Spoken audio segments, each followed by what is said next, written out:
Bonsoir et bienvenue à Fréjus pour ce troisième débat des municipales 2026 à suivre en direct sur varmatin.com et sur les sites du groupe Nice Matin. Très heureux de vous retrouver. Vous le savez, pour notre groupe de presse, c'est un moment important de cette campagne. Les débats, les candidats qui acceptent de venir confronter évidemment leurs projets, leurs propositions.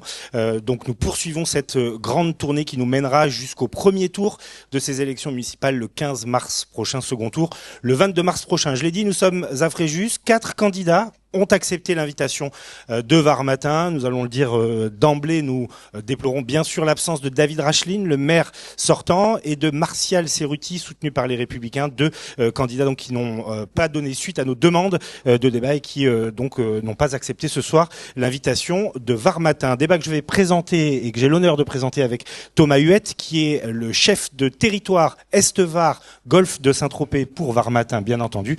Et c'est à lui que va revenir la lourde charge de présenter nos débatteurs du soir qui ont donc accepté l'invitation du journal. Bonsoir Nicolas, bonsoir à tous et à toutes. Je vais donc faire un petit tour de présentation. N'hésitez pas à me corriger si je me trompe. Christine Romano, vous êtes retraitée de la Poste et une figure du syndicalisme dans l'Est-Var, et vous menez une liste d'union de la gauche. Emmanuel Bonnemain, vous êtes avocat, vous êtes conseiller municipal d'opposition et conseiller communautaire. Vous êtes arrivé en 2e position lors de la dernière élection municipale, c'était en 2020, et vous menez une liste sans étiquette. Paula Fassi, vous êtes consultante en gestion financière d'entreprise, tout juste retraitée, et présidente de la communauté environnementale Est-Var. Vous menez une liste sans étiquette. Et enfin, Julien Poussin, vous travaillez dans le domaine du social, vous êtes conseiller municipal d'opposition et conseiller communautaire, vous menez une liste sans étiquette, et vous étiez arrivé en 4e position lors des dernières élections municipales de 2020. C'est bien ça? Étiquette divers gauche. Voilà. Étiquette divers gauche.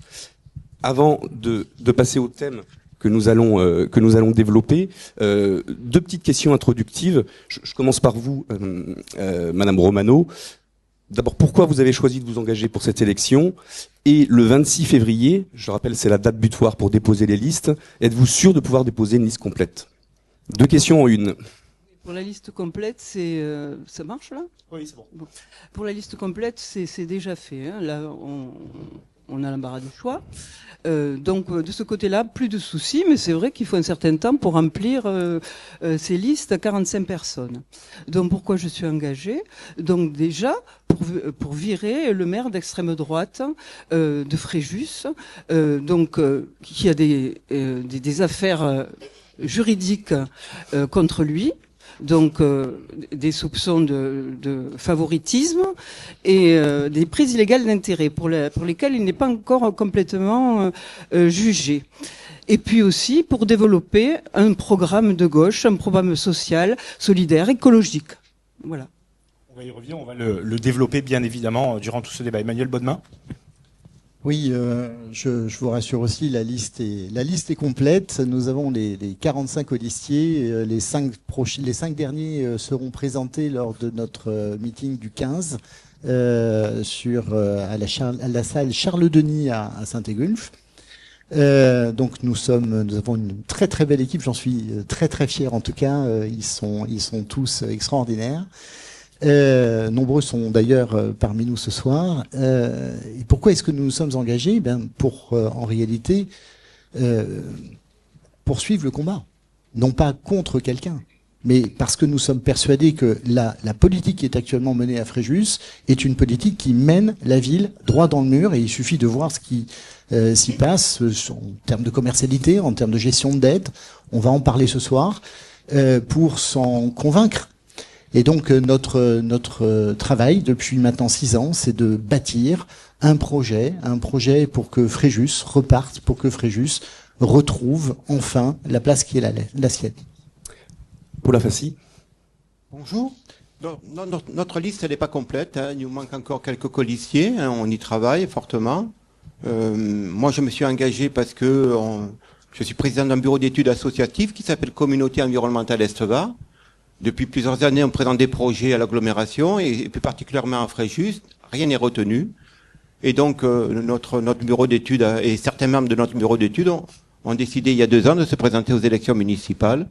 Moi, je suis consultant en gestion financière d'entreprise, mais j'ai 30 ans d'engagement au sein d'associations économiques et sociales. Et donc on veut vraiment développer un projet, c'est-à-dire développement économique durable. C'est notre pilier. Et la liste est complète? Non, je viens de dire que notre liste n'est pas complète encore. Ok. Julien Poussin, de votre côté? Bonsoir. Bonsoir à toutes et à tous. Merci déjà à Varmatin d'organiser ce débat démocratique. En ce qui me concerne, oui, la liste elle est complète avec une moitié de colistiers de 2020, puisque j'ai déjà été tête de liste en 2020, et une autre moitié de renouvellement avec de nouvelles personnes issues des 12 quartiers de Fréjus. En ce qui me concerne, je suis engagé depuis 2012. Je me suis engagé en premier lieu pour lutter contre l'extrême droite et pour empêcher David Rachline de s'emparer de Fréjus et d'en faire un laboratoire.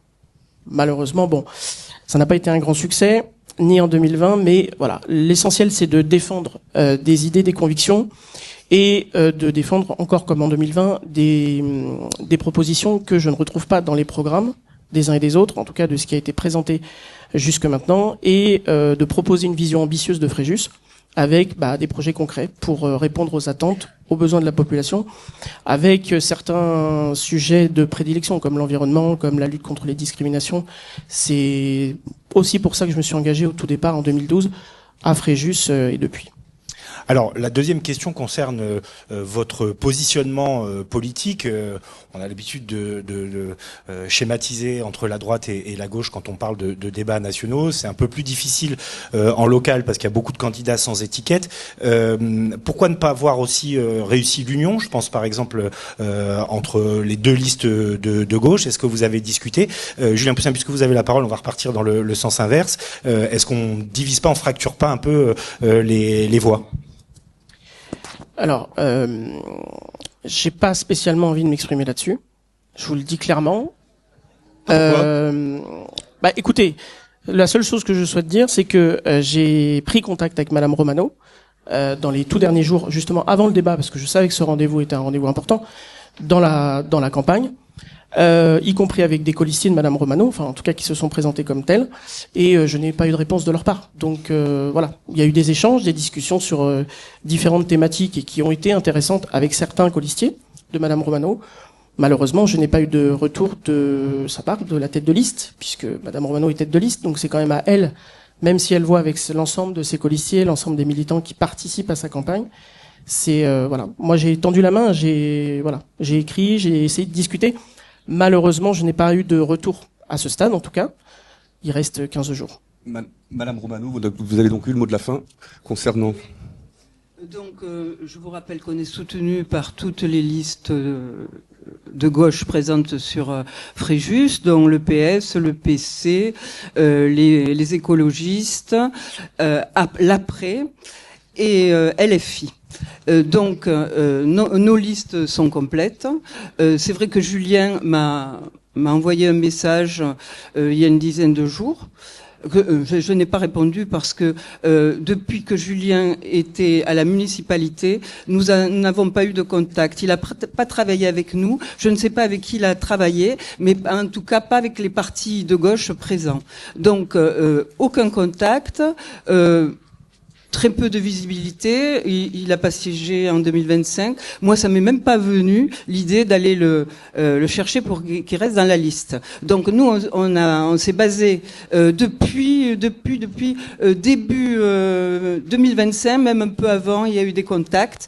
Et depuis, on n'a pas été, on a fait des conférences de presse. Bon, on n'a jamais été contacté. Julien m'a contacté juste au dernier moment. C'est vrai que notre liste était complète et qu'on va pas se pousser pour Julien, vu que en plus le boulot qui a été fait, pour nous, il y a eu aucun travail. Voilà, toujours avec nous, aucun travail.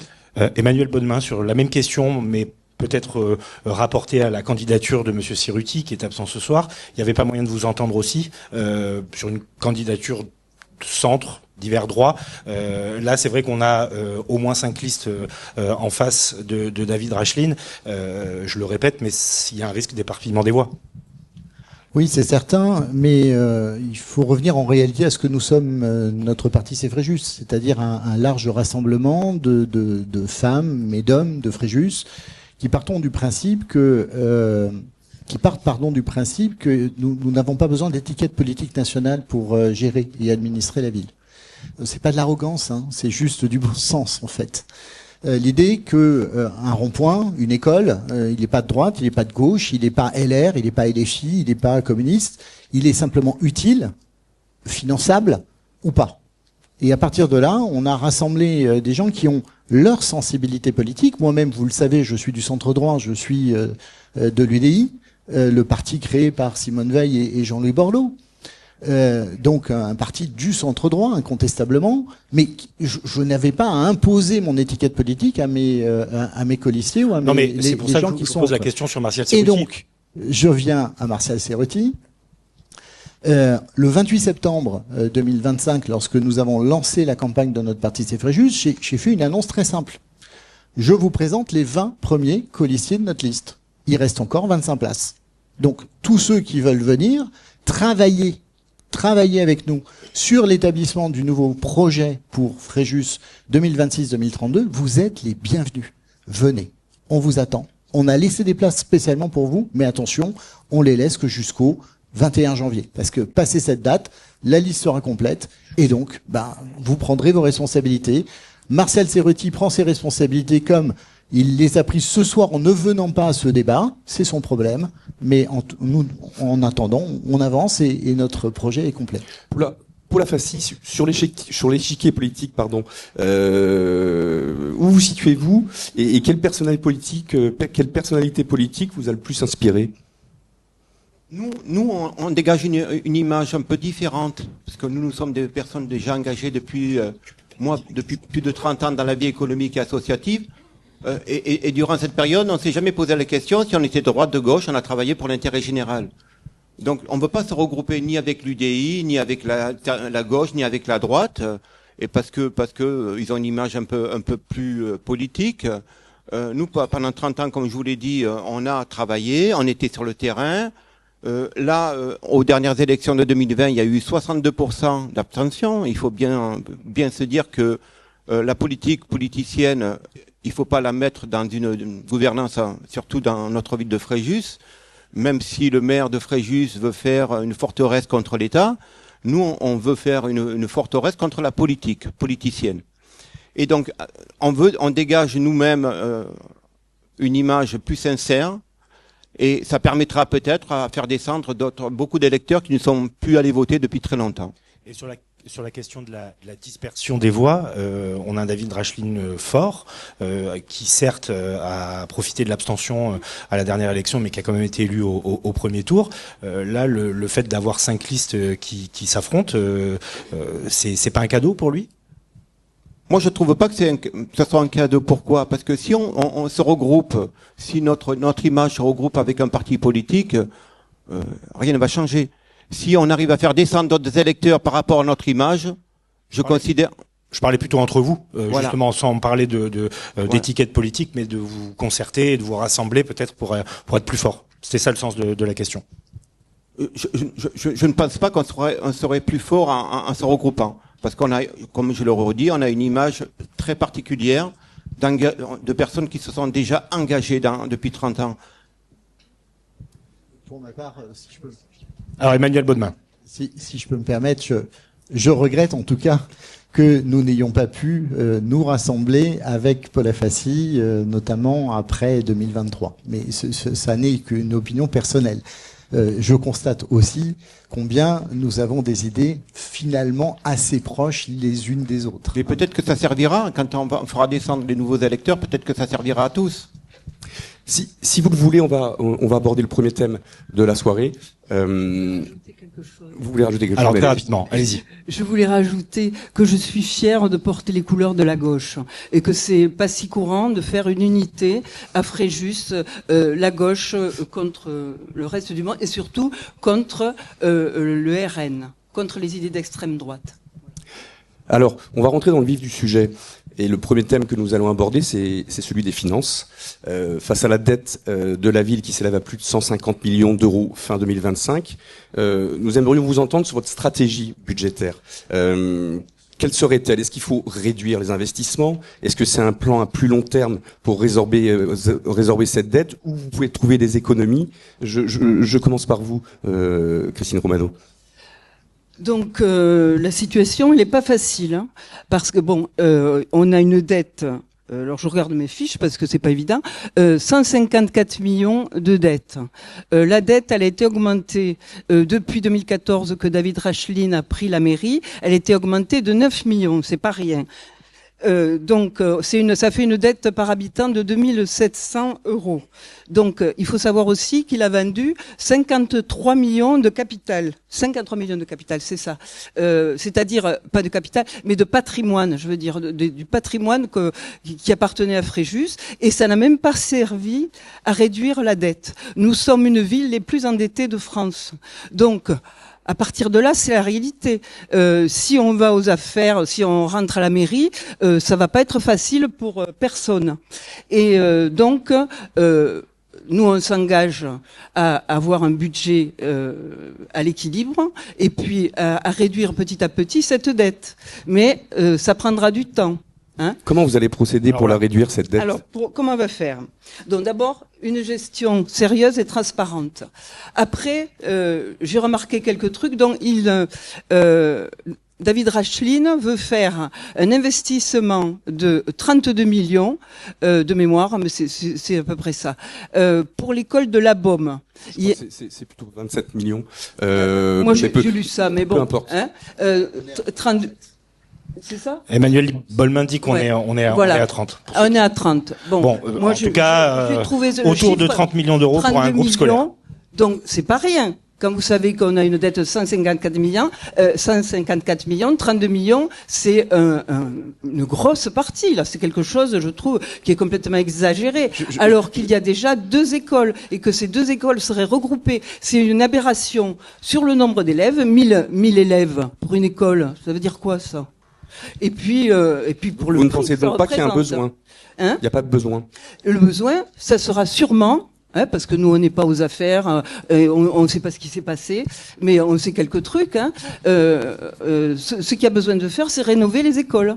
Hein. Et y a des écoles qui n'ont pas été rénovées. Il y a des toits qui sont tombés, qui auraient pu tomber sur la tête des enfants. Bon, ils sont pas tombés sur la tête des enfants, mais il y a des choses qui se sont passées.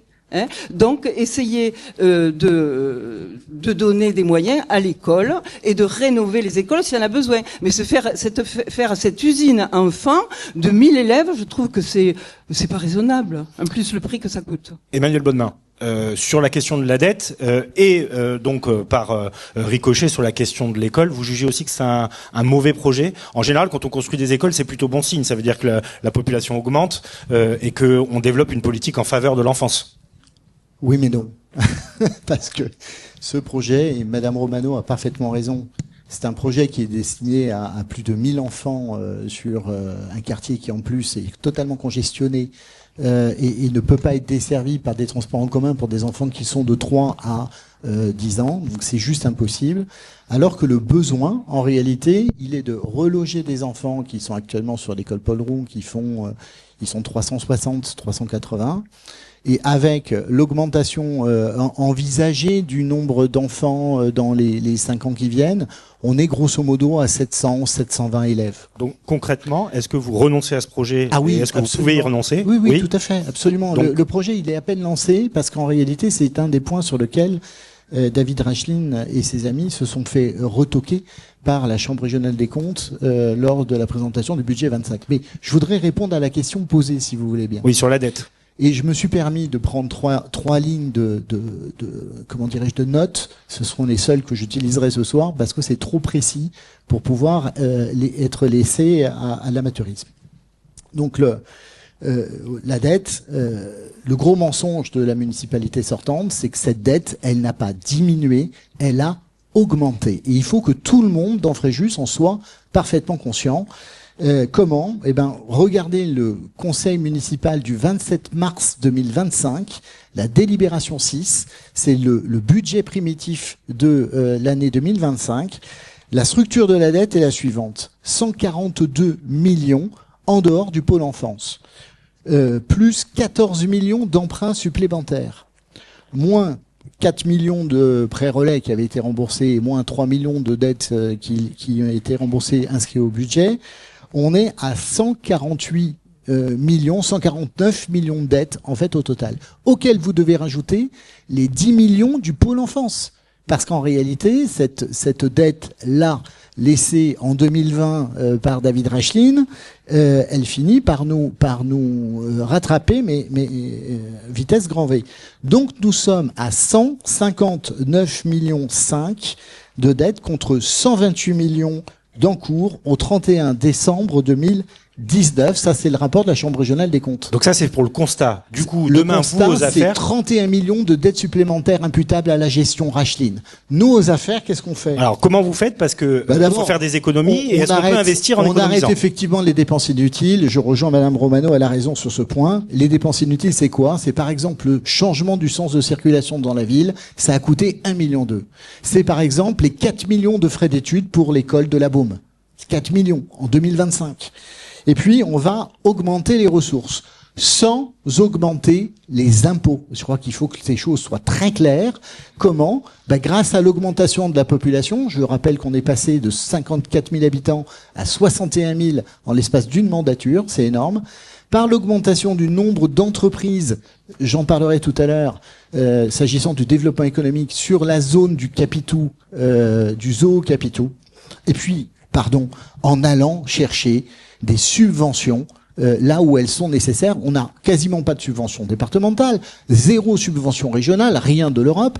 Sachez que les subventions, c'est 3% seulement du budget d'investissement 2025 à Fréjus. 3%. C'est ridicule. Vous nous avez pas parlé d'investissement dans votre projet.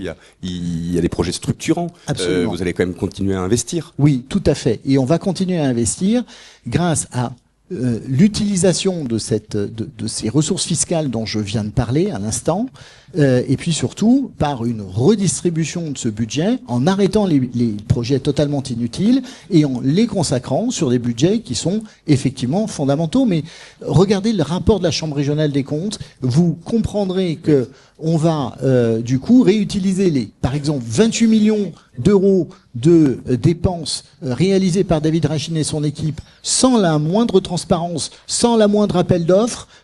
Cet argent, on va l'utiliser notamment par des plans pluriannuels sur de l'investissement. Paula Fassi, sur cette question de la maîtrise budgétaire, est-ce que vous faites de la réduction de la dette une priorité? Et si oui, est-ce que vous réussissez quand même à investir sur des projets structurants? Il est clair qu'on doit réduire complètement l'excès de dépenses, parce qu'on peut parler d'excès de dépenses. Déjà, je reviens sur la Chambre régionale des comptes qui a jugé insincère le budget primitif de 2026. Elle n'a à ce jour pas eu les documents demandés concernant les provisions pour risque. Elle n'a pas eu encore à ce jour les documents concernant les 300 000 euros de frais d'avocat. Moi, je suis une spécialiste de la finance. Je juge qu'il y a de gros problèmes financiers et que les principes comptables ont été bafoués. Le principe de prudence, le principe de sincérité. Et donc, on se doit, avant de dire on va baisser les charges, ça c'est clair, mais on doit baisser les charges, mais on va pas encore à ce jour dire on va peut-être pas augmenter la taxe ou la baisser. Et donc, nous, on va demander un audit, et on rendra des comptes aux citoyens qu'après cet audit. On va, pour diminuer la dette, il faut bien sûr diminuer les dépenses, mais il faudra bénéficier des subventions, des aides de l'Europe, de la région, de l'État, dont s'est privé le maire à cause de sa politique politicienne. Et donc, dans tous les projets, que ce soit sur la base nature, que ce soit sur l'avenue André Léotard, le passage souterrain, il y a tous nos projets sont déjà préfinancés par ces structures, État, région, département. Un Poussin, comment vous faites des économies? Comment faire des économies?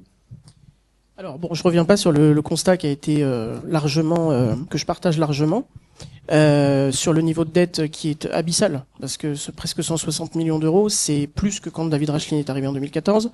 Et contrairement à la communication de la majorité, ça en devient vraiment problématique.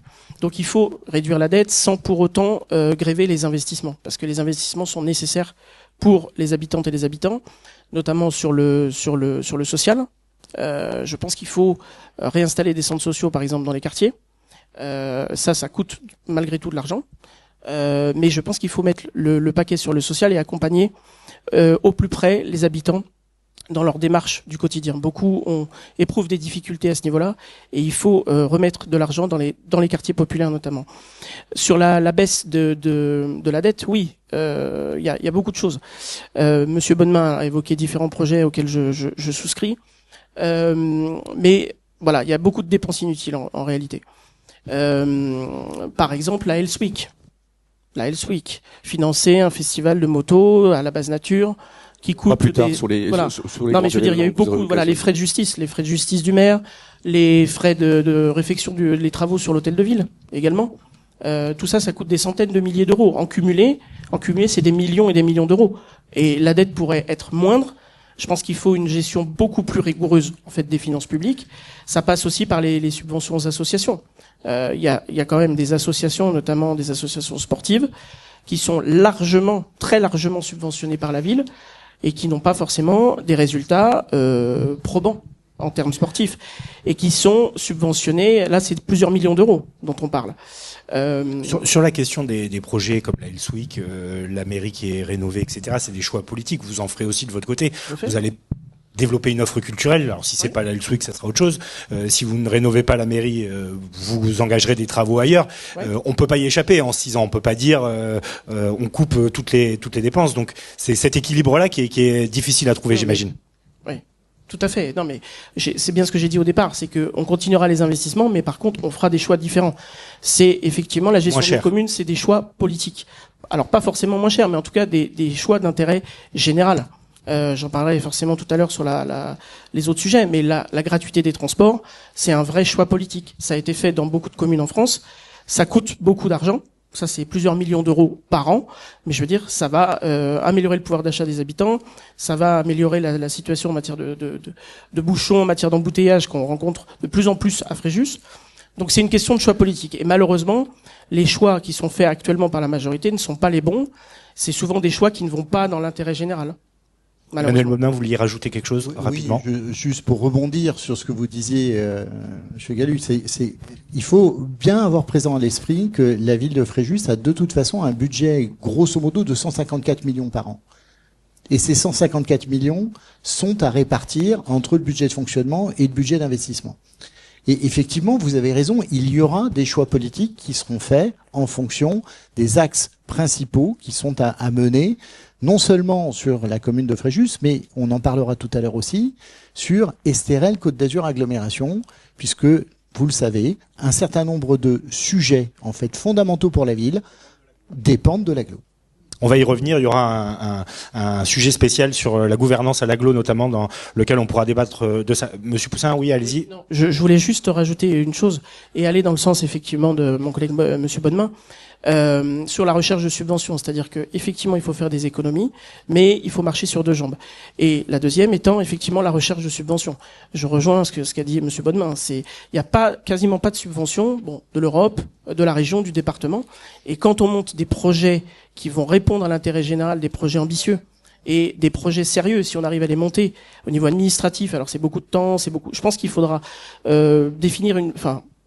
mettre une personne qui ne sera affectée qu'à ça, c'est-à-dire la recherche de subventions auprès des partenaires, des institutions, et en fonction des projets, c'est jusqu'à 75% de subventions qu'on peut obtenir. Donc autre dossier important, et c'est Paula Fassi qui va répondre en premier cette fois-ci, celui du logement. C'est un problème dans le sud, dans le Grand Sud. On connaît le prix des logements, le prix de l'immobilier, la tension aussi qui existe pour trouver du foncier. Très clairement, Paula Fassi, est-ce qu'il faut plus de logements sociaux à Nice? Est-ce qu'il faut une grande politique de construction de logements sociaux à Fréjus, pardon, à Nice? C'est la déformation professionnelle. Fallait que je la fasse une fois, je l'ai faite. Non, à Fréjus. Et sinon, est-ce qu'il faut réduire la voilure et maîtriser les projets immobiliers qui poussent? Maîtriser, il n'y a pas de cohérence à Fréjus, donc on peut faire beaucoup mieux. Déjà, il faut favoriser l'accès à la propriété des primo-accédants. Pour cela, il faut avoir un bureau qui fasse de la communication auprès de ces personnes. Parce que souvent, ces personnes louent depuis de longues années dans des appartements, mais ils ne savent pas qu'il y a des nouvelles dispositions qui leur permettront d'accéder au logement. Donc il faut que on ait à Fréjus un organisme plus ouvert en termes de communication pour ces primo-accédants. Après, concernant l'urbanisme, bon, on sait très nettement qu'à Fréjus, l'urbanisme, c'est sans cohérence et c'est souvent suivi par les citoyens. Il faut refaire des quartiers parce que nous, déjà sur la ZAC des Sables, comme vous avez vu dans nos vidéos de notre chaîne YouTube, on met sur la ZAC des Sables un écoquartier et on met aussi, surtout, une coulée verte jusqu'à la mer. Dans les quartiers de Caïs, il faut bien sûr refaire le quartier de Caïs, mais on ne va pas démolir les bâtiments existants. Donc il faut améliorer la mobilité, il faut recréer des infrastructures peut-être plus de quartier, mais on se doit généralement de construire peut-être avec moins d'urbanisme, mais avec plus d'espaces verts et plus de parkings privés. Souvent, dans les logements, c'est un parking et demi, et malheureusement, la mobilité est en pâtit. Avant de parler de logement de manière plus générale, justement, je voulais vous entendre sur ce grand projet de ZAC des Sables qui a été plus ou moins revu. D'ailleurs, le maire a annoncé qu'ils allaient revoir la copie puisque le schéma de cohérence territoriale de l'agglo souhaite mettre un frein à la croissance démographique. Est-ce que vous iriez au bout de ce projet? Est-ce que vous avez une idée de ce que vous pourriez faire? Mais oui, parce que bon, cette ZAC des Sables, elle va y passer parce que nous aussi, notre projet, c'est de faire un éco-quartier à cette ZAC des Sables. Donc tout le monde est dessus. C'est vrai qu'il y a un grand territoire, enfin il y a une grande place, et donc pour faire du logement social en particulier, puisque il y a une loi qui s'appelle SRU et qui préconise 25% de logement social, et on n'en est qu'à 14%. Donc ça veut dire qu'il y a 3000 logements sociaux qui manquent à Fréjus. Ça veut dire qu'à Fréjus, il y a un taux de pauvreté qui est supérieur à celui du Var de moins de 3%. Et je me dis que c'est à cause du logement, parce que le logement, dans la part du budget des ménages, il est très important. Donc, faire baisser le prix des logements et surtout pour les gens qui en ont besoin, avoir les 3000 logements sociaux, d'abord ça ferait du boulot à Fréjus, et ça serait bien pour qu'on réponde aux besoins des gens de se loger, et de se loger correctement, et avec des matériaux biosourcés, avec des services, avec des arbres, du verre, quelque chose qui ressemble à quelque chose de nouveau, d'écologique, de durable. Emmanuel Bodemain, du coup, sur la ZAC des Sables, hein, puisque on avait prévu d'en parler évidemment, mais le sujet s'invite plus tôt que prévu dans ce débat. Je crois pas, contrairement à Madame Romano, que le logement va résoudre le problème de la pauvreté dans Fréjus. Pour moi, ce qui va résoudre le problème de la pauvreté, c'est plus d'entreprises, plus de travail et une meilleure qualification de nos salariés, avec le campus notamment, mais on y reviendra. Alors, on y reviendra. Pour que ça reste courtois voilà. Et audible, on va demander au public de pas intervenir directement sur les propos. Chacun s'exprime et peut échanger avec les candidats après ce débat. Donc, on va vous demander de respecter ça, s'il vous plaît. Merci, Monsieur Gallet. Mais pour revenir sur le sujet de la ZAC des Sables, en fait, il est indissociablement lié à votre première question. Moi, je suis frappé de voir à ce point combien on a construit dans Fréjus depuis maintenant 2019. Et combien il est de plus en plus difficile de se loger. Nos jeunes, notamment, ne peuvent pas avoir de logement locatif, il n'y en a pas suffisamment.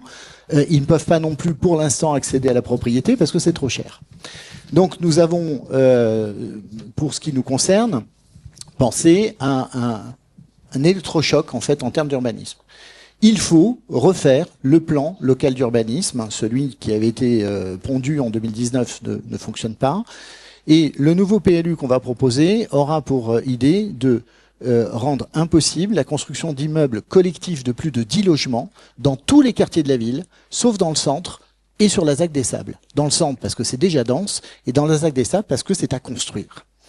nous avons une page blanche, ici, vierge, sur 36 hectares à aménager. Alors qu'est-ce qu'on va y faire dans cette ZAC des Sables ? Eh bien, pour l'instant, il est impossible, sérieusement, de vous le dire. Ça fait 30 ans qu'on a le sujet sur la base, sur la table.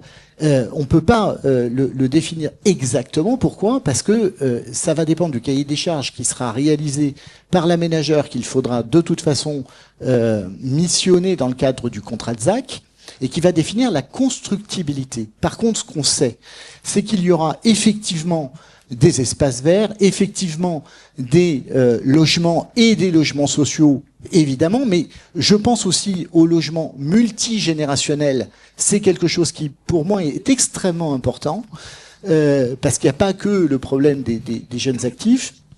Et puis, évidemment, par ces voies nouvelles, le campus, qu'il faudra installer, j'y viendrai tout à l'heure quand on parlera du développement économique notamment, campus qui, sur le modèle de celui réalisé par Grasse dans l'ancien tribunal, ça me rajeunit pas, de Grasse, a pu loger 1200 étudiants sur des métiers qui tournent autour de l'écosystème de Grasse, c'est-à-dire les métiers de la parfumerie.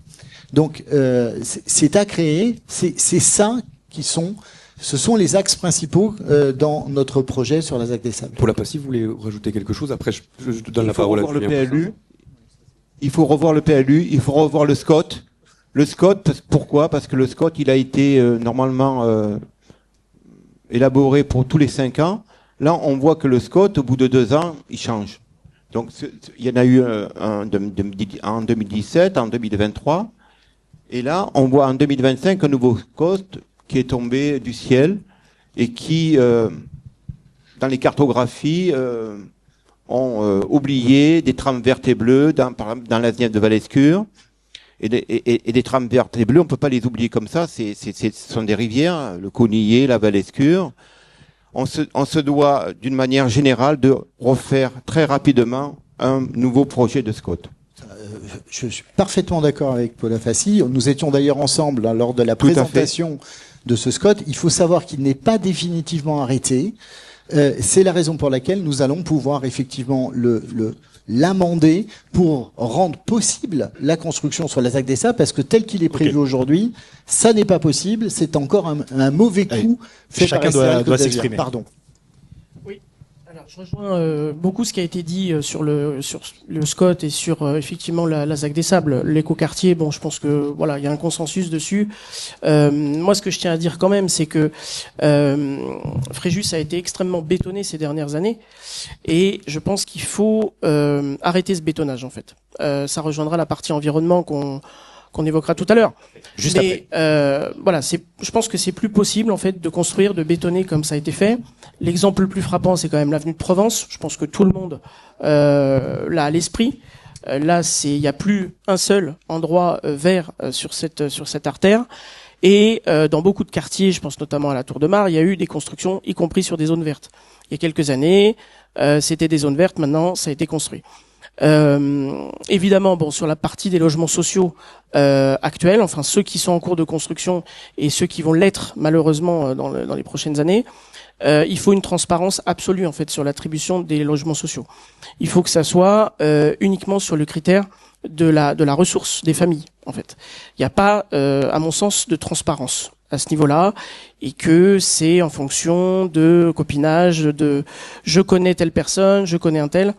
Et il faut une transparence absolue là-dessus. Il faut que les personnes qui soient dans les logements sociaux soient des personnes vraiment en difficulté. Et c'est pas toujours le cas. Je tiens quand même à le dire. Après, il y a aussi deux choses qui me tiennent à cœur. C'est la lutte contre les marchands de sommeil, parce que ça se développe malheureusement beaucoup, en particulier au centre-ville de Fréjus. Et c'est indigne. Voilà, c'est indigne. On peut pas laisser des habitants vivre en fait dans des taudis, vivre dans des logements insalubres. Bon, ça concerne pas l'ensemble des quartiers de Fréjus, mais il y en a malheureusement de plus en plus, et ça c'est inacceptable. Et dernier point, on est pour aider les habitants à la rénovation thermique des logements. Il y a beaucoup de passoires thermiques. Et il faut que la mairie, alors à voir de quelle manière, mais peut-être sous forme de subvention, d'aider effectivement les habitants pour rénover leur logement. Madame Romano, un dernier mot là-dessus, et puis Oui. on passe à l'environnement qui est lié aussi à l'urbanisation, malgré tout. Oui, il y a des choses que je partage. Je voulais rajouter juste deux trucs. Donc, nous, on a une proposition aussi sur l'encadrement des loyers. Donc, c'est possible au niveau de la mairie. Et puis, l'accession, oui, c'est un système, l'accession sociale à la propriété. Donc, c'est le BRS, bail réel solidaire. C'est un système qui dissocie le sol et le bâtiment, donc, et qui fait baisser les prix de 30%. Donc ça aiderait les gens à avoir un logement, être propriétaire. Dans le micro. Pardon. Il y a un projet sur l'agglo, c'est ICAD, sauf erreur de ma part, à Aguet. Et effectivement, vous avez raison, il faut le développer. Alors, l'urbanisation est intimement liée à la gestion des risques, ce qui va nous emmener sur les questions environnementales ensuite, notamment le risque inondation. Il y a un sujet qui revient très souvent, c'est la gestion du quartier des Floralies, qui est régulièrement inondé. Donc, que proposez-vous pour sortir ce quartier de l'ornière et plus généralement pour maîtriser ou en tout cas mieux maîtriser les risques liés aux inondations? On va commencer avec Madame Romano. Alors, on est allé visiter, il y a un petit moment, ce quartier, on a distribué des tracts à ce quartier des Floralis. Je ne sais pas si ça va être rénové, parce que les gens vont être relogés. La plupart des gens vont être relogés parce que quand ils ont construit, c'était pas inondable. Et puis il y a eu des constructions autour et c'est devenu inondable. Et je sais pas comment on peut s'en sortir sans les reloger. Et ce qu'ils réclament les gens là-bas, c'est un prix de relogement correct, parce que ce qu'on leur propose c'est pas correct, ils peuvent pas se reloger. Voilà ce que j'avais à dire sur les Floralis. Donc vous les accompagnez dans leur démarche oui. Pour On ne veut pas les laisser comme ça relogement. parce que voilà, Okay. ils sont vraiment pénalisés. Bien compris. Paul Afassi, vous vouliez intervenir, enfin évidemment vous avez la parole, mais sur cette question à la fois de la maîtrise des risques naturels et sur le quartier des Floralis. Concernant les Floralis, nous, depuis quelques années même, on passe souvent les voir. Pourquoi? Parce que c'est pas la première fois qu'ils sont inondés. Là, dernièrement, ces inondations ont été assez hautes. Et l'État, donc, va racheter une partie des habitations, financée aussi par l'agglomération, donc, à 25%, par la mairie de Fréjus à 25%. Mais le montant n'y est pas par rapport aux biens évalués. Nous, on se doit déjà de travailler sur ce projet avec l'agglomération, avec l'État. On se doit pourquoi? On se doit de travailler sur ce projet pour essayer de trouver des solutions financières. Il faut augmenter la valeur de rachat. Et ça, c'est important. Actuellement, ce qui est donné, c'est par rapport à la valeur, moins 30%. Et donc, ces personnes ne peuvent pas se reloger. Il faut qu'on puisse, nous, avoir un peu plus d'aide, je dirais au niveau de l'agglo, au niveau de Fréjus, par le biais de la région, peut-être de l'État, mais un peu plus d'aide. Et on se doit de travailler avec eux pour qu'ils puissent au moins avoir 90% de leur valeur avant les inondations. Concernant les inondations, nous, moi je suis donc président du bureau d'études associatives.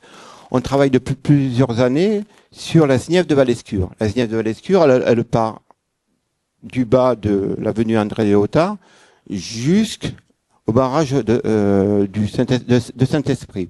C'est une Sniève, c'est une zone naturelle d'intérêt écologique, faunistique et floristique, et c'est une zone tampon naturelle. Il faut bien se rappeler qu'en 2011, les habitants le long de la Valescure ont été évacués en pleine nuit parce que les cratères de crue de Saint-Esprit commençaient à déborder. En 2012, la commission sénatoriale a bien évoqué qu'il ne fallait plus construire dans la Valescure. Nous, communauté environnementale Est-Va, on a aussi la capacité juridique pour attaquer des projets. On a fait déjà annuler plusieurs projets sur la Sniève de Valescure au même lieu et aux mêmes hauteurs que les riverains qui ont été évacués. On veut mobiliser surtout des financements avec le GEMAPI. Donc le maire de Saint-Raphaël a construit 2 bassins de rétention sur Fréjus, sur Saint-Raphaël ces dernières années. À Fréjus, rien n'a été fait. Par rapport aux inondations, moi, en 2012, j'ai reçu les riverains de Valescure. Ils sont venus me voir. Ils m'ont dit, voilà, on a été évacués. Ça fait 1 an qu'on attend les adjoints à la sécurité de la mairie de Fréjus. Personne n'est venu. Donc, on a travaillé avec les services de l'État, avec les services donc de la CAVEM après, pour élaborer des bassins de rétention. Sauf que les bassins de rétention sont trop bas. Il faut mobiliser le fonds GEMAPI, une fois pour toutes à Fréjus, pour créer des bassins de rétention beaucoup plus hauts, c'est-à-dire derrière la maison forestière de la Louve. Julien Poussin sur les risques majeurs. Après, on a aussi un autre thème à aborder s'agissant de l'environnement. Sur les risques majeurs, Monsieur Poussin. Alors, il y a les inondations, mais aussi les fortes chaleurs et les canicules aussi que je voudrais aborder. Mais sur les inondations, je souscris ce qui a été dit, évidemment. C'est du bon sens sur les Floralies. Il faut qu'il y ait un rachat, effectivement, des propriétés, mais qui soit à un prix correct. Parce que les personnes ensuite, pour pouvoir se reloger, quand on voit effectivement les prix, soit à la location, soit à l'achat, qui sont exponentielle maintenant sur Fréjus, les personnes vont avoir de grosses difficultés en fait à se reloger. Donc il faut continuer évidemment les échanges avec les propriétaires et que ça soit racheté à un prix qui soit décent. Les inondations, elles viennent pas de nulle part en fait. Hein. C'est la principale cause, c'est l'artificialisation en fait des sols. Vous prenez par exemple la Palud, c'est l'exemple quand même le plus frappant. Au-delà du nom, c'est un endroit où jamais il aurait fallu construire. Il y a d'innombrables quartiers dans Fréjus qui ont été justement bétonnés et qui sont soumis maintenant au risque inondation à cause de cette artificialisation des sols. Donc c'est ce que je disais il y a quelques minutes, il faut, je pense, arrêter de bétonner, arrêter de construire le plus possible. On a accueilli, au niveau démographique, il y a une explosion démographique sur Fréjus. Je crois que c'est 8000 habitants en quelques années. Déjà, on voit bien que les infrastructures ne suivent pas en fait. Au niveau des routes, au niveau justement des écoles, il n'y a pas eu d'anticipation en fait de la majorité en place depuis 2014. Il n'y a pas eu cette vision. C'est bien d'accueillir effectivement des habitants, c'est bien d'être un territoire attractif, mais les infrastructures en fait ne suivent pas, les services publics non plus. Je voudrais faire un focus sur la jeunesse parce que je ne sais pas si on en parlera dans les différents thèmes, mais la jeunesse fréjusienne en fait s'en va de Fréjus, part de Fréjus, parce que y a rien en fait pour la jeunesse globalement, en termes d'études supérieures, en termes de loisirs, en termes de transport, c'est relativement très faible, et c'est pas ça manque d'ambition de la part non seulement du maire, mais aussi de l'agglomération, puisque l'agglomération est compétente sur beaucoup de sujets, notamment les transports. Et c'est pas du tout à la hauteur en fait ni des enjeux et de ce qu'attend la jeunesse en fait de Fréjus. La jeunesse s'en va, part à Montpellier, part à Lille, part là où ils peuvent faire des études, là où il y a des animations. On en parlera certainement sur la base nature. On n'est pas contre des espaces festifs. Bon, pas à la base nature évidemment, mais voilà. Et sur la sécheresse et la canicule, je tiens quand même à en parler. Je sais pas si on va poursuivre le thème environnement. Il faut installer partout en ville des zones de fraîcheur, des points d'ombre. On va, je pense, dans les années à venir, quand on lit les différents rapports, même si il faut en prendre et en laisser, mais les différents rapports scientifiques, va y avoir une explosion des températures. On va avoir les températures de l'Espagne, peut-être même du nord du Maroc. Et il faut installer des points de fraîcheur, des points d'ombre partout où c'est possible dans la ville. Et également végétaliser un maximum. Ça se fait par exemple à Nîmes. Nîmes est un très très bon exemple de végétalisation réussie sur les murs, sur les toits. Il faut essayer de mettre de la verdure partout où c'est possible. On voit bien que en mettant de la verdure partout, les températures baissent. Donc il faut absolument être ambitieux sur ces sujets. Merci. Monsieur Baudemain sur les risques majeurs, et après on aimerait vous entendre sur les mobilités douces. Si vous avez quelque chose à rajouter sur les risques majeurs, et après vous pouvez enchaîner et nous dire si vous avez des projets en matière de mobilité douce, et notamment peut-être sur l'accessibilité à vélo. On vous écoute. Oui, bien sûr. L'environnement, ça rejoint en fait le grand débat de ceux qui sont persuadés que le changement climatique c'est une réalité et de ceux qui continuent à croire que c'est des fake news comme disent certains Américains. Et à Fréjus, la majorité sortante sont dans cette voie-là. de ceux qui ne croient pas au changement climatique. C'est la raison pour laquelle ça ne leur pose aucun problème de placer un parking souterrain de 23 mètres de profondeur à 70 mètres du rivage sur la place de la République. Ben, je vous le dis très franchement, arriver en responsabilité, c'est un projet qui sera immédiatement arrêté. Immédiatement arrêté. C'est un projet dont je suis certain qu'il sera source demain, s'il était mené à terme, de malheur. Merci Madame Romano, vous avez parfaitement raison, et je ne veux pas être celui qui ira consoler les malheureux. Donc clairement, il faut voir les choses autrement, en termes d'urbanisme, en termes d'aménagement du territoire, en termes mais de tous les projets en réalité transversaux de la ville. L'environnement, c'est pas aujourd'hui une simple question de végétalisation. Bien sûr qu'il faut végétaliser la ville. Et oui, nous avons des projets de végétalisation de la ville. J'aperçois Philippe Defer dans la salle qui travaille activement dans mon groupe. Bien sûr qu'il faut retravailler sur ce genre de choses. Mais il n'y a pas que ça. Il y a également, par exemple, les circuits, l'économie circulaire. Sur l'économie circulaire, c'est l'agglo, mais on en parle. Nous devons accélérer la production notamment d'énergie à partir de nos déchets. À partir de nos déchets, notamment les boues de traitement de nos eaux usées, qui sont actuellement transformées en méthane, et ce méthane est revendu. Il faut accélérer cette méthanisation. Idem en ce qui concerne la gestion des déchets verts. Nous avons des idées de création de pôles avec faïence, pays de faïence, l'agglomération d'à côté, qui elle aussi ne sait pas quoi faire de ces déchets verts et n'a pas la taille critique pour arriver à créer une filière. Eh ben, l'idée, c'est de travailler avec eux pour faire en sorte que ces déchets verts puissent être utilisés et réinjectés une fois méthanisés, si vous me passez l'expression, dans le réseau GRDF. Sur les mobilités douces, rapidement, et puis après c'est Paula Fassi qui va prendre le relais. Ce qui est proposé actuellement, notamment sur l'accessibilité au vélo, est suffisant à Fréjus? Alors vous le savez, je fais partie de la commission mobilité au sein d'Estérel Côte d'Azur Agglomération. Et cette commission, qui ne fonctionne pas, a proposé en décembre 2021 un plan vélo dans Estérel Côte d'Azur. Qui l'a vu se développer? Personne. Parce qu'on continue à imaginer le vélo en réalité comme soit un aimable loisir pour Bobo, voilà, soit voilà. La mobilité douce précisément ici, c'est une nouvelle façon pour nos concitoyens de se déplacer à l'intérieur d'Estérel Côte d'Azur. C'est développer la mobilité douce, c'est permettre demain d'alléger en partie, pas en totalité, mais en partie, la congestion de notre réseau routier.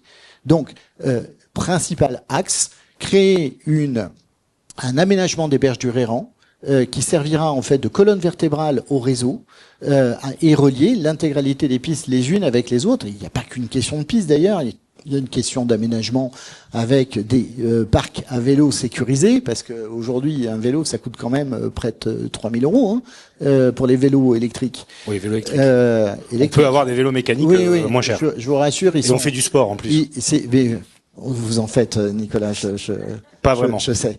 Mais vélo électrique, pourquoi je pense à ça? Parce que c'est un des éléments en fait de cette mobilité douce. C'est ce qui permet de le développer et surtout de le subventionner à hauteur de 300 €. Paula Fassi là-dessus, sur donc le développement du vélo et par capillarité la décongestion des voies routières. Quelles sont vos propositions? Est-ce que vous mettez vous aussi le paquet là-dessus? Bien sûr, on va commencer par la méthode douce, donc les vélos. Donc la ZAC des Sables, c'est aussi une coulée verte. Donc la coulée verte permettra d'enlever cette coupure du quartier avenue de la Tassini. Ça permettra donc d'aller directement à la mer par la coulée verte, par un pont au-dessus de la SNCF et par une coulée verte rue Roland-Garros. Et comment on va pouvoir faire tout ceci? On va le faire grâce au budget qui a été voté concernant le parking souterrain, donc qui a été évalué à 15 millions d'euros il y a 5 ans. On va pas être, on est à 20 maintenant. Donc on va remobiliser ce financement pour faire cette coulée verte. Au niveau mobilité, Donc on a présenté il y a quelques mois donc, sur notre chaîne YouTube Fréjus, notre territoire durablement, le projet donc de piste cyclable sur le chemin de halage du Réran. Donc vous passez donc sous le pont de la route et tout en ayant une piste sécurisée, vous pouvez aller directement jusqu'au barrage de Malpasset. Et là, c'est des pistes ouvertes sur tout le territoire du Var. On se doit donc, par rapport à ça, de continuer à travailler sur la mobilité. On a présenté aussi il y a quelques mois dans nos vidéos le passage souterrain avenue André de Hautard sous le rond-point Triberg. Ce passage souterrain est financé sera financé en grosse partie par le département. L'avenue André de Hautard, c'est la voie la plus bloquée de l'agglomération. Donc, question mobilité, c'est important. Et on a aussi travaillé sur la déviation de l'avenue du Capitaine Blazy. L'avenue du Capitaine Blazy, elle est aussi très bouchée. Moi, je vois à Villeneuve, l'été ou le dimanche, ou quand il y a des fêtes, le quartier de Villeneuve, donc les habitants du quartier de Villeneuve ne peuvent pas sortir. Donc, on va faire une voie de détournement par la rue des Moulins, la rue des Quais, qu'on va reprendre à l'envers par rapport à à la circulation d'aujourd'hui. Et on va faire passer une double voie le long de la gare. Maillage que vous revoyez complètement. Madame Romano, vous, de votre côté... Je voulais parler des vélos, mais je vais peut-être étendre. Non, pour les vélos, en faisant, ce que je vois, c'est qu'il n'y a pas assez de pistes cyclables, et surtout, il y en a certaines qui sont dangereuses, parce que vous passez sur les trottoirs, et c'est juste à côté des bâtiments dont les voitures sortent. Donc là, il y a quand même un effort à faire. Et puis, Madame parlait, ça y est, j'ai oublié l'idée. Parler de quoi? Il y avait beaucoup de choses. Il y avait un maillage, les vélos, les pistes. Il y a eu le Réran, il y a eu. Bon, si vous nous faites signe, si ça revient, non, mais c'est important parce que l'idée c'est aussi que vous puissiez tous vous exprimer sur les mêmes sujets. Julien Poussin là-dessus, ce maillage complet dans la ville, c'est réaliste. On a la culture, alors pas forcément qu'à Fréjus, mais en France, du vélo et pour développer ces modes de transport plus écologiques. Alors, on n'a pas forcément encore ce réflexe-là et cette envie-là parce que il manque des pistes cyclables. Non seulement elles sont pas, dans la plupart des quartiers, elles ne sont pas forcément reliées entre elles comme elles le devraient. Monsieur Bonnemain a tout à fait raison.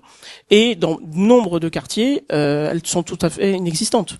Donc, évidemment, sur les pistes cyclables, là, je rejoins à 100%. Il faut en mettre partout où c'est possible. Après, il y a des zones, effectivement, qui sont dangereuses, donc ça va être compliqué, mais il faut essayer d'en mettre partout où c'est possible.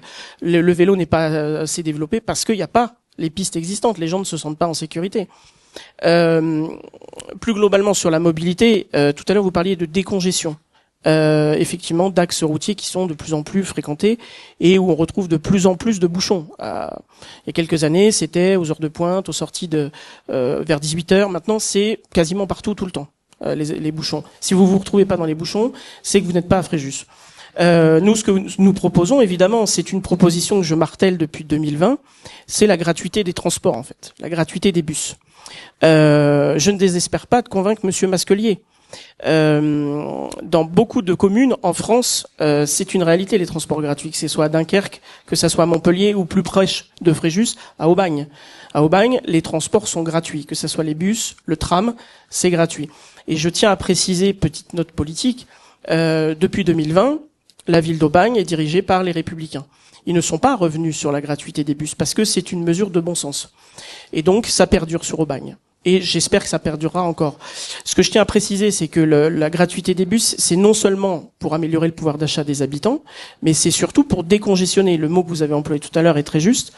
Pour éviter ces embouteillages, il faut faire en sorte que les gens prennent le bus. Pour qu'ils prennent le bus, il faut qu'il y en ait régulièrement dans tous les quartiers. Il y a des quartiers qui ne sont pas du tout desservis, Saint-Jean-de-Cannes, ou très peu, comme la Tour de Mar.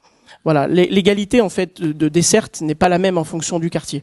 Donc il faut plus de dessertes dans certains quartiers et aller vers la gratuité. Ça sera des échanges avec Monsieur Masquelier, puisque c'est une compétence de l'agglomération. Mais voilà, je ne désespère pas de le convaincre. Alors, très rapidement. Et surtout aussi développer le transport à la demande aussi, qui se fait Madame beaucoup Romano. dans Dracénie. On parle de la circulation routière, c'est vrai que c'est un fléau, et donc nous on envisage donc de mettre en avant le transport en commun, et on a le transport des bus. C'est une agglomération qui fait 100 000 habitants et on a un transport qui correspond pas à ce nombre d'habitants. Donc il faut absolument, ce qu'a dit Julien là, faire plus de bus, augmenter la rotation, faire des arrêts beaucoup plus près, de façon à ce que les gens les prennent facilement.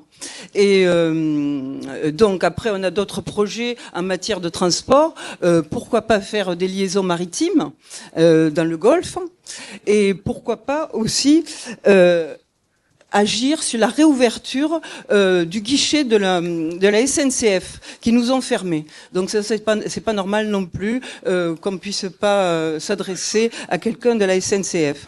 Allez, 2 mots pour terminer, Julien Poussin et Emmanuel Bonnemain, et après on passe au thème suivant. Oui, justement, j'allais parler de la gare de Fréjus. Donc ça tombe bien. La réouverture du guichet, évidemment, j'y souscris, c'est du service public aux usagers. Mais au-delà de ça, c'est la desserte de la gare de Fréjus. Parce qu'en fait, faut être honnête, il y a plus de trains qui s'arrêtent en direction de Toulon et de Marseille. Il n'y a plus de trains en gare de Fréjus. Il y a quelques années, il y en avait, et il y en a plus. Voilà. Donc c'est une négociation bien sûr, avec la région. Un échange avec la région, avec Monsieur Muselier. Pourquoi les habitants de Fréjus devraient obligatoirement aller à Saint-Raphaël pour prendre le train? C'est pas normal. C'est absolument pas normal. Emmanuel Bonnemain, rapidement. Oui, je voulais déjà rassurer Julien Poussin. J'espère bien que c'est pas Frédéric Masquelier qu'il faudra convaincre. Hein. J'espère bien qu'il sera plus président des SRL Côte d'Azur Agglomération d'ici peu de temps. Pour revenir et rebondir sur le sujet, notamment en ce qui concerne les bus, vous avez tous raison, mais vous oubliez juste un détail. C'est un service économique.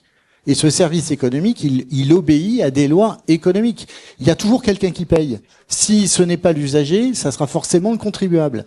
Donc, moi, je crois fondamentalement qu'il faut... Chacun, mais bien sûr que ce sont des choix. Mais je crois qu'il faut être clair. Et là, je pense rappeler cette clarté. Ce qui est important, me semble-t-il, pour développer notamment les rotations, pour développer notamment les arrêts et les lignes, c'est de faire en sorte que le coût de l'énergie baisse. Et ce coût de l'énergie pourra baisser notamment si nous sommes producteurs, ce que je disais tout à l'heure, au travers de la méthanisation. Vous voyez, le plan, il est global, en réalité. Un mot sur le train, si vous me le permettez. Rapidement, parce que je voudrais... Très rapidement. Le train, aujourd'hui, c'est par la ligne nouvelle PC Provence-Côte d'Azur, c'est l'objectif, un train tous les quarts d'heure. Et je me bats avec le président Muselier, avec la région, pour que ce système soit mis en place. C'est la raison pour laquelle on travaille aujourd'hui à la réouverture de la gare de Roquebrune-sur-Argent. C'est la raison pour laquelle on travaille à la pérennité de la gare de Fréjus, et on n'aura pas besoin de remettre un guichet, parce qu'en réalité aujourd'hui on a tous nos applications, et malheureusement c'est ainsi, ça fonctionne. Et on va ainsi pouvoir permettre à nos concitoyens de circuler autrement par le train sur Estérel Côte d'Azur agglomération au travers de ce vecteur-là aussi, indépendamment du bateau-bus que je propose depuis 2020. On est un peu en retard sur les temps de passage, donc pour la facile là-dessus, vous pouvez conclure. La mobilité, c'est aussi les parkings, la création de parkings. Nous devons créer un parking en silo sur le parking actuel de la Porte Dorée. Nous devons créer à la place du parking souterrain un parking sur l'emplacement des trains couchettes de la SNCF. Et donc, il faut créer déjà des parkings gratuits pour revitaliser le centre-ville et pour revitaliser Fréjus-Plage. Alors, sujet important, la gouvernance de l'agglo. Puisque c'est lié au transport. Vous en avez déjà dit un mot tout à l'heure chacun. Julien Poussin, aujourd'hui, est-ce que Fréjus pèse suffisamment? Et sinon, comment peser plus à l'avenir? Comment attirer plus de capitaux et plus de choix à l'agglo en faveur de Fréjus? Alors, au niveau de l'agglomération, on sait que c'est partagé entre Monsieur Masquelier et Monsieur Racheline, qui sont bien copains ensemble et qui s'arrangent ensemble, et souvent au détriment de Fréjus d'ailleurs. On parlera certainement de la promenade des Bains à un moment donné. Mais voilà, il y a... Voilà, c'est un sujet majeur, c'est un sujet extrêmement important. On parle de l'agglo. Surtout quand on voit le financement qui est quand même à hauteur de 100 millions d'euros. Tout à l'heure, on parlait de questions de choix politiques. Je vais pas revenir sur les transports, la gratuité des transports, mais sur la promenade des Bains, au départ, on parlait d'un projet de 50 millions d'euros environ. Tout de suite, moi, j'ai parlé d'un projet à 100 millions d'euros. Et au final, ils en viennent à avouer ce chiffre qui est faramineux de 100 millions d'euros. Alors qu'il faille refaire le bord de mer, qu'il faille planter des arbres ou mettre des arbres sur tout le front de mer, ça, je pense que personne va être en désaccord avec ça, évidemment. C'est très important d'ailleurs, la verdure, la nature, comme je le disais tout à l'heure. Mais sauf que là, est-ce que 100 les millions projets d'euros sont lancés, donc oui, non, mais voyons demain. Justement, mais c'est une question, comme je le disais tout à l'heure, de choix politique avant tout, et de faire ces choix dans l'intérêt général. Parce que là, je veux dire, 100 millions d'euros uniquement pour refaire le front de mer, c'est bien de mettre une navette, par exemple, une petite navette pour aller de Fréjus à Saint-Raphaël. Ça, dans ce projet-là, on peut s'inscrire dans ce projet-là. Il n'y a pas de souci là-dessus. Mais voilà, au niveau de la gouvernance, pour revenir à votre question initiale, je pense que Fréjus doit s'affirmer beaucoup plus par rapport à Frédéric Masquelier. Vous parliez de rapport de force, mais c'est pas une question de rapport de force. Je pense qu'il faut dialoguer, échanger avec l'ensemble des maires qui ont des sensibilités différentes. Si demain la gauche était aux responsabilités à Fréjus, il faut s'affirmer vis-à-vis de Frédéric Masquelier. Après, faut trouver des terrains d'entente sur les différents sujets, mais ne pas être le dindon de la farce. Parce que quand on voit justement, c'est symptomatique sur le projet de la promenade des Bains, Fréjus est quand même désavantagé en termes financiers, en termes d'avancée des travaux, en termes de tout. Est-ce que vous partagez tous cet avis pour la FACI, par exemple? Fréjus doit retrouver tout son poids au sein de l'agglomération. On est d'accord?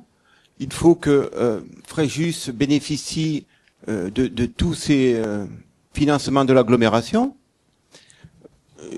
Depuis très longtemps, comme je disais tout à l'heure, il n'y a pas eu de financement de l'agglomération et du GEMAPI sur des équipements contre les inondations. On a beaucoup d'éléments qui permettent de dire que Fréjus subit un peu les finances de l'agglomération, mais ne retrouve pas son éclat d'avant. Emmanuel Bonnemain. Je crois que c'est pas tellement un problème. Enfin, c'est un problème de financement, mais avant tout, c'est un problème de vision. C'est un problème de gouvernance. Moi, je suis choqué. Je vous le dis franchement, de voir que on a eu un glissement dans l'administration, dans la gouvernance de l'agglomération entre sa création et 2020. Donc, je suis partisan, et mon groupe avec moi, que le prochain président d'Estérel Côte d'Azur Agglomération ne soit pas l'un des 5 maires des communes composant Estérel Côte d'Azur. Il sera choisi par les conseillers communautaires, comme c'était le cas avant. Hein. Roland Berthora, il n'était pas président, il n'était pas maire de la ville de Saint-Raphaël. Il était le meilleur, en tout cas, de cette assemblée, et voilà comment il était choisi. Et pour vous, ça garantit une forme de transparence. Mais évidemment, parce que ça oblige les maires à travailler, du coup, vraiment ensemble, à négocier ensemble pour créer une véritable convergence et non pas subir le diktat, notamment politique, de l'un par rapport aux autres. Et ça fait toute la différence. Il y a une deuxième chose qu'il faut changer dans la gouvernance d'Estérel Côte d'Azur. C'est le fonctionnement des commissions. Je vous ai expliqué tout à l'heure que la commission mobilité ne fonctionnait pas. Elle ne fonctionne pas non plus sur la commission grand projet. Elle ne fonctionne pas non plus sur la commission de transport. Et je faisais partie, transport mobilité, c'est la même. Je faisais partie de 3 commissions, seule une a fonctionné normalement. Il faut impérativement que les élus s'emparent et travaillent sur les sujets et non pas viennent signer en bas à droite le travail réalisé par l'administration d'Estérel Côte d'Azur décidé dans le bureau du président. C'est ça qu'il faut changer. Et c'est comme ça qu'on arrivera à créer plus de démocratie à l'intérieur de notre de notre agglomération. Ça, c'est pour moi fondamental. Madame Romano là-dessus, et puis derrière on parlera un petit peu de sécurité. J'apprécie ce que vient de dire Monsieur Bonnemain. Moi je rajouterais que le maire de Saint-Raphaël est le président depuis 2020 et que ça commence à faire, et pourquoi pas comme vous dites, ou alors en tout cas que Fréjus est un poids qui corresponde à la réalité du nombre de ses habitants et qui est la première ville. Donc Monsieur Bonnemain m'a pris quelques trucs là. Si vous le voulez bien, on avance, on va aborder le thème de la sécurité. La municipalité actuelle, elle en a fait l'un de ses chevaux de bataille, en augmentant les effectifs de la police municipale, notamment la création d'une brigade équestre. Qu'est-ce que vous pourriez faire de plus? Et est-ce que vous sentez un sentiment d'insécurité, Madame Fassi? Au niveau sécurité, c'est vrai que on n'est pas dans l'insécurité à Fréjus. Par contre, il faut reformer la police municipale. Il faut créer des équipes contre les violences conjugales. Moi, j'ai créé avec d'autres personnes une association pour les violences, contre les violences conjugales. On a fait des réunions avec la directrice de l'hôpital, les urgentistes, la police et beaucoup de services sociaux du département. Souvent, quand un policier qui a été formé s'en allait ou un urgentiste qui était formé s'en allait, le taux de détection baissait de 80%. Donc il faut former nos policiers municipaux pour ce genre de situation. Il faut former nos policiers municipaux contre la cabanisation. Je vois qu'à Roquebrune, ils ont un spécialiste donc sur les constructions illégales qui a été formé à la police municipale. Ici, non. Ici, la police municipale laisse faire.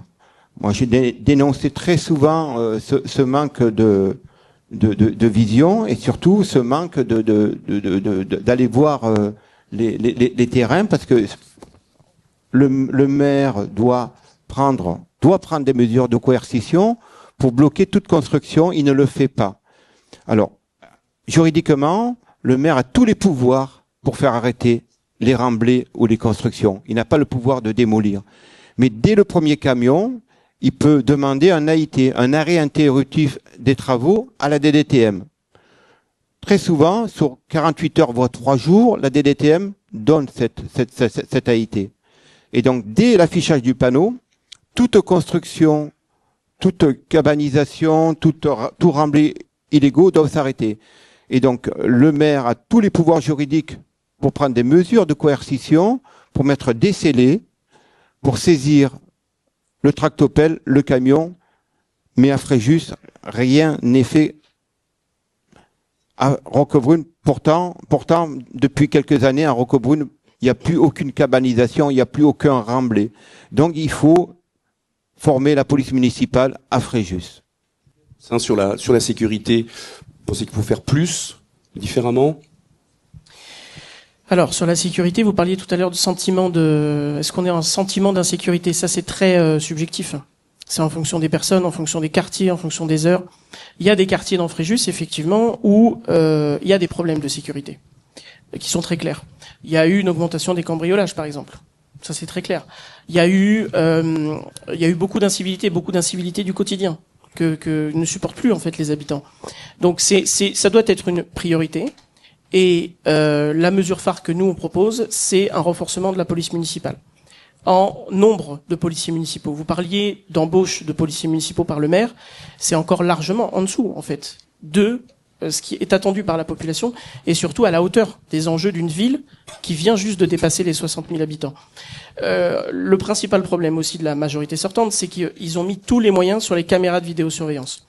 Je ne dis pas qu'il faut supprimer les caméras de vidéosurveillance, comme certains le proposent. Ça peut être utile. Et c'est utile dans certains cas. Mais, par contre, il faut mettre la priorité sur la présence humaine sur le terrain, la présence de policiers municipaux sur le terrain. Emmanuel Bonnemain, vous souhaitez aussi augmenter les effectifs de la police municipale?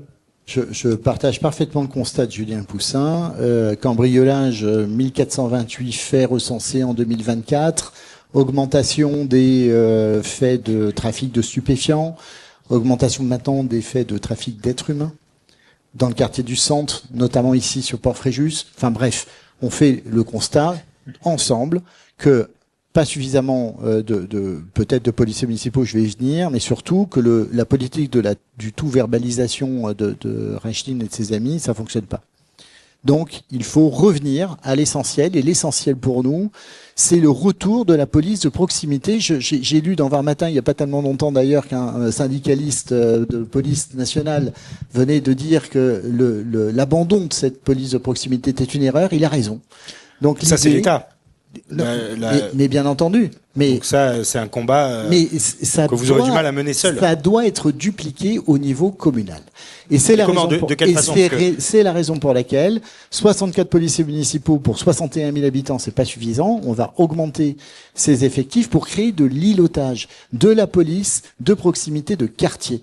Aujourd'hui, elle existe balbutiante en fait. Il y a 5 policiers municipaux par poste. Il en faut 8 pour que cela fonctionne.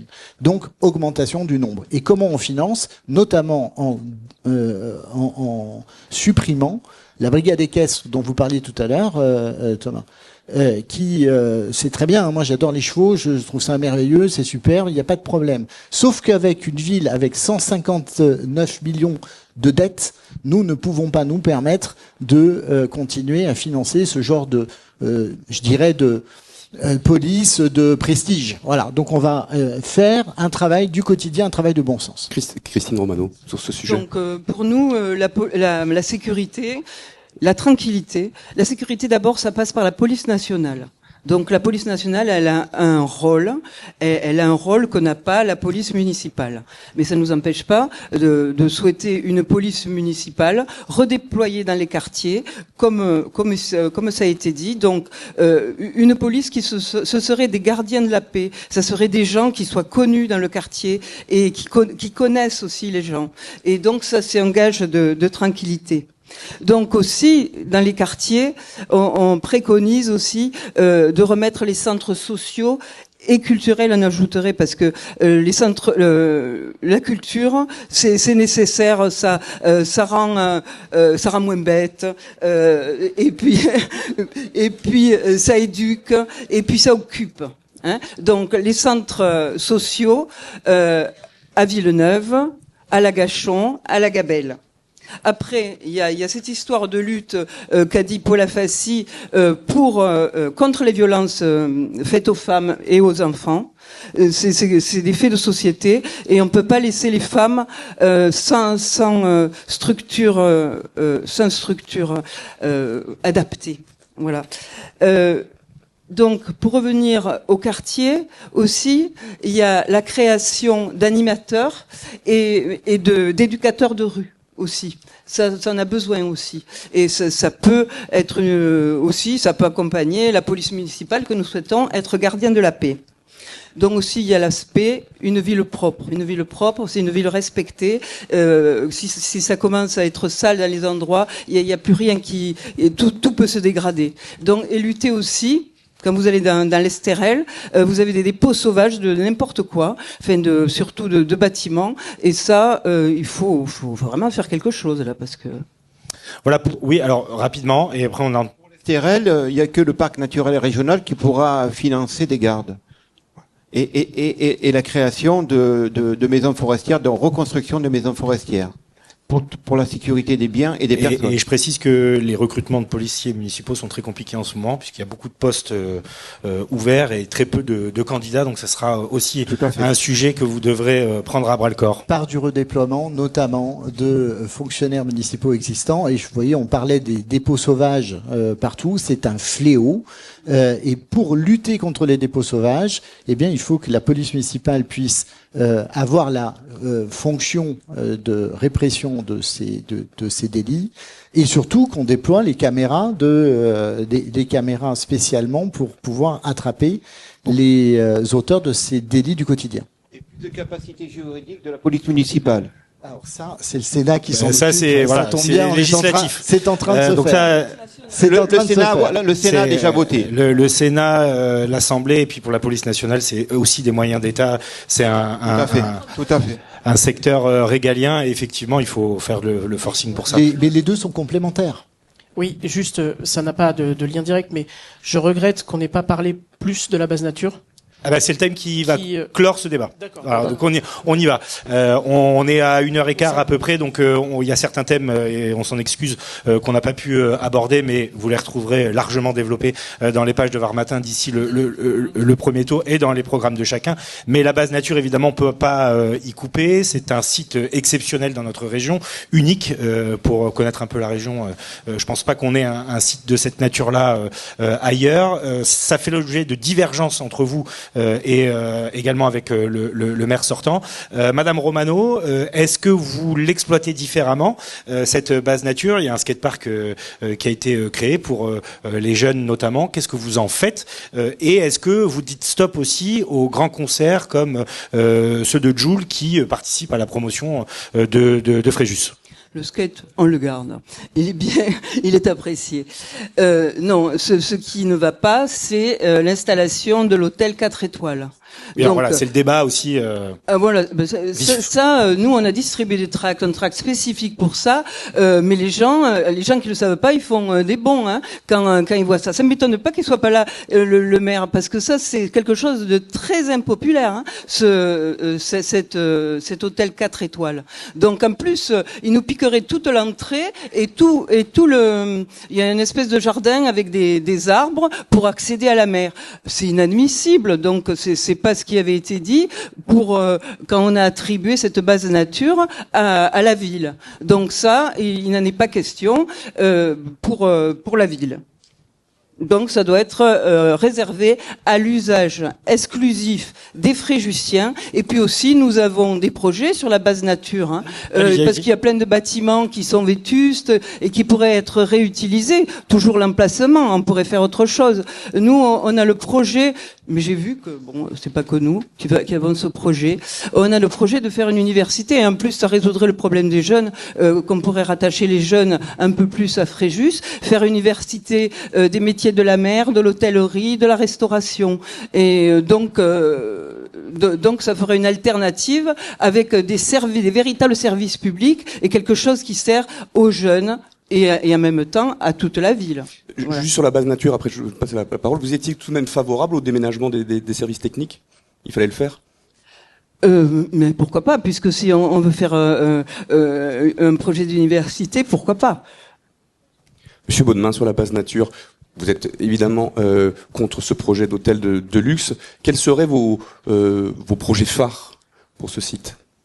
Alors d'abord, la base, c'est un espace public et ça doit rester public.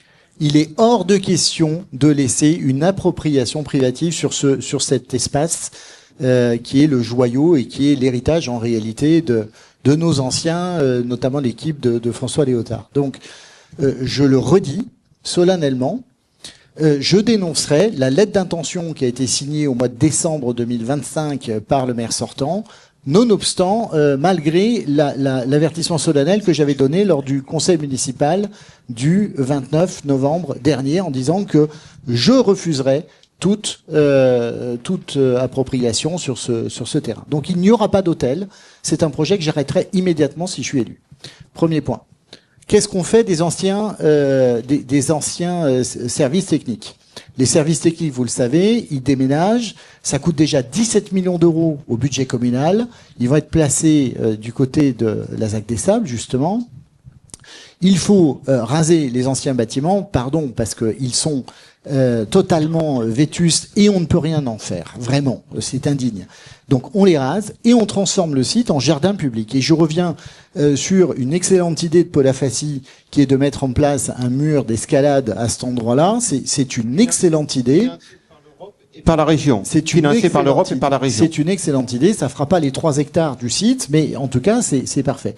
Et on laisse cet espace pour les Fréjussiens. On va retirer les véhicules automobiles qui sont actuellement sur la base. En tout cas, moi, je veux plus en voir sur la zone naturelle de la base. On va construire des parkings silos.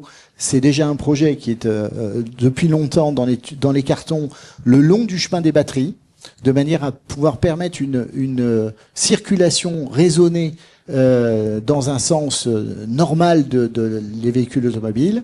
Et puis, s'agissant des grands événements, bien sûr qu'on va pouvoir les maintenir. Bien sûr qu'il faut laisser à nouveau le Rock d'Azur, la fête de l'air, et y compris des concerts comme les concerts de Jul et les autres, mais pas qui créent de vrais bouchons mais pour pas à concurrence de 30 000 personnes sur notre site, parce que nous ne pouvons pas les absorber.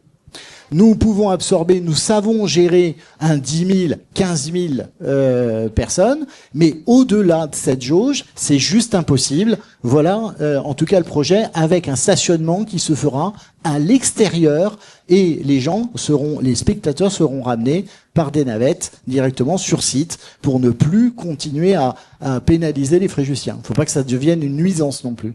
Pour la FACI, vos projets pour la base nature? Surtout pas d'hôtels de luxe. Surtout beaucoup d'infrastructures sportives.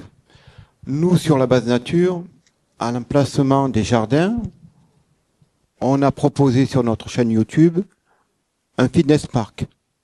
À côté, on a proposé un mur d'escalade de compétition. Pourquoi? Parce que ce mur d'escalade de compétition, qui est élaboré par un architecte français qui construit pas mal de murs d'escalade en Europe, est financé par la région et par l'Europe.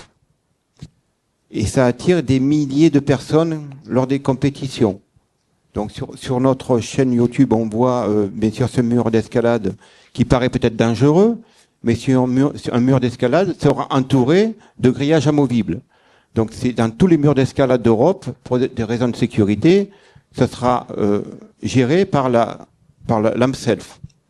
On crée donc le fitness park, le mur d'escalade. On crée une piste cyclable sur les chemins de halage le long du Réran pour accéder très facilement à Malpasset.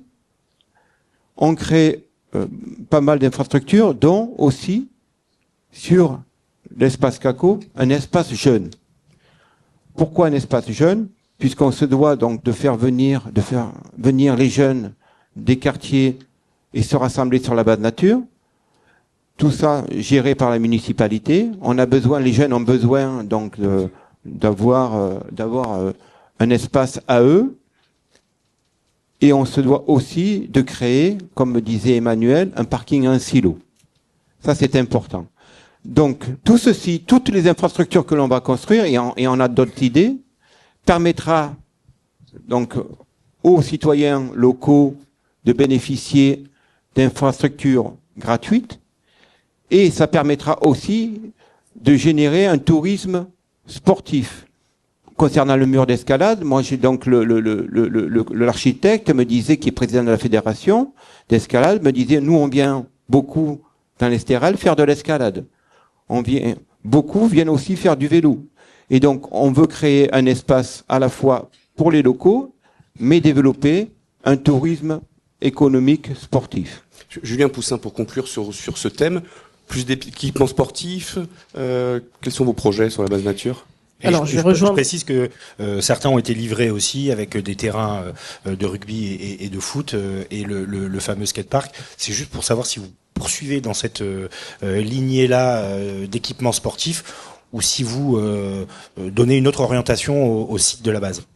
Alors oui, il y a eu des équipements sportifs effectivement qui ont été livrés récemment et qui sont très bien. Tout n'est pas forcément à jeter dans ce qui a été fait. Évidemment, continuer dans les équipements sportifs, évidemment. Moi, ce que je voudrais revenir, c'est sur ce qu'a dit Christine, parce que on défend avec Christine sur ce point-là, sur la base nature, exactement le même projet, puisque nous faisions partie de la même liste en 2020. Christine était sur ma liste en 2020. Et dès 2020, nous avions proposé effectivement la création d'un centre de formation qui serait dédié aux métiers d'avenir, en particulier aux métiers de la mer. Donc je souscris absolument ce que dit Christine, puisque c'était dans notre projet en 2020.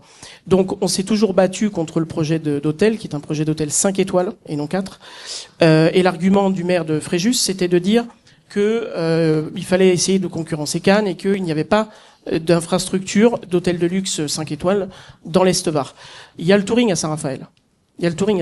Donc, je pense que c'est suffisant. Dans l'Est-Var, je pense que c'est suffisant. Effectivement, pour une clientèle haut de gamme, Je n'ai absolument rien contre, mais ils ont le touring à Saint-Raphaël. Donc vous abandonnez ce projet-là. Alors, sur la base nature, aucun projet qui n'est pas un projet d'intérêt général. Est-ce que vous avez un projet que vous avez envie de mettre en avant sur la base nature? Pas de boîte de nuit, pas d'hôtel, mais par contre, le centre de formation dédié aux métiers d'avenir, aux métiers de la mer, qui sont en pleine expansion. Donc je rejoins Christine à ce sujet.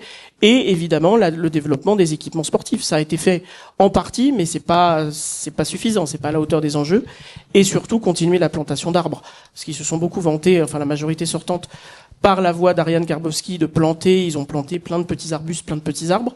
Il faut effectivement que ça soit un magnifique jardin public. Pour l'instant, il y a des endroits, effectivement, à la base nature, où c'est un petit peu laissé à l'abandon, si je puis dire. Donc il y a des choses à reprendre et effectivement développer, moderniser au niveau des équipements sportifs. Alors pour terminer ce débat, la même question à tous et à toutes, c'est deux questions en une en réalité. Certains ont déjà répondu, mais on va vous la reposer quand même. Est-ce que ce soir, vous pouvez vous engager à ne pas augmenter les impôts pendant le prochain mandat si vous êtes élu? Et quelle serait votre toute première mesure une fois élu le 22 mars? Madame Romano, on commence avec vous. Donc, je l'ai pas dit, mais on n'envisage pas d'augmenter les impôts locaux. Peut-être on va taxer davantage les logements qui ne sont pas habités. Les résidences secondaires. Non, les résidences secondaires. Et puis il y a des résidences qui sont plus ou moins à l'abandon, qui ne sont pas occupées, qui depuis plus d'1 an. Voilà. Donc ça, je crois que ça représente à peu près 9%, c'est quand même assez important. Donc là, on se préverra pas d'augmenter les taxes de façon à ce que ça disparaisse et puis que ça puisse passer dans le logement ou ailleurs. Et votre première mesure, si vous êtes élu? Alors, la première mesure, moi, je reviens sur le logement. Il faut absolument qu'on mette cette ZAC des sables, qu'on fasse du logement social et du logement tout court. Puisque de toute façon, on ne peut pas faire qu'un ou l'autre. Donc un plan logement. Voilà, un plan logement. Monsieur Baudemin, vous avez déjà répondu à la première question. Votre toute première mesure?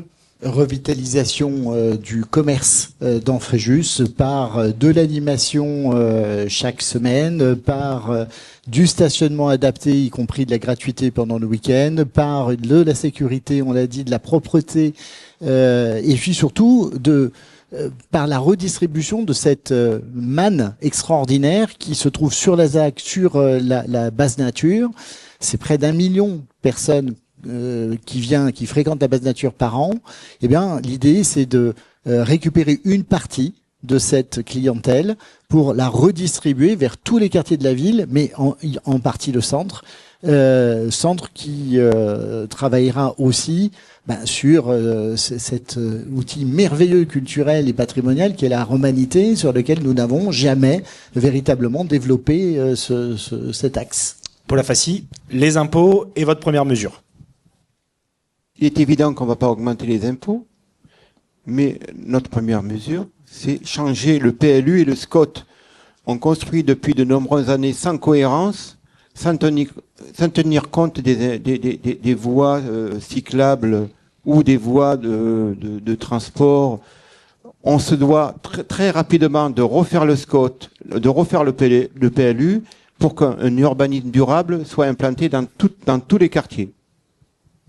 Monsieur Poussin, pour terminer, vous allez peut-être vous démarquer en disant que vous allez augmenter les impôts. On pourrait. Non, plus sérieusement, pas d'augmentation d'impôts, si ce n'est effectivement la taxe sur les résidences secondaires, même si je crois qu'elle est à peu près au niveau maximum, voilà, qui est de 60% et que j'ai voté au conseil municipal parce que tout ce qui va dans le bon sens, je l'ai voté, en fait. Ce qui va dans le sens de l'intérêt général pour les habitants, je l'ai voté et donc, si elle est au maximum, donc on pourra pas l'augmenter. Mais en tout cas, pas d'augmentation d'impôts, évidemment, pour les habitants. Et votre première mesure? Première mesure, c'est d'aller voir le président de l'agglomération qui sera élu. Donc, je ne cite pas Monsieur Masculier, puisque il ne sera peut-être pas réélu à la tête de l'agglomération. C'est d'aller voir le président de l'agglomération et de négocier avec lui la gratuité des transports. De lui amener un certain nombre d'arguments, de lui amener un certain nombre un dossier solide pour le convaincre de rendre les transports gratuits sur l'agglomération et sur Fréjus en particulier. Merci à tous les quatre d'avoir accepté ce débat auquel manquait donc David Racheline, le maire sortant de Fréjus, et Martial Cerruti, candidat soutenu par les Républicains. Avant de remercier le public, je remercie évidemment toutes les équipes du groupe Nice Matin, Var Matin, équipe technique, équipe logistique. Merci tout particulier à Thomas Huette et à ses équipes de l'agence de Saint-Raphaël qui traitent donc au quotidien cette campagne de Fréjus.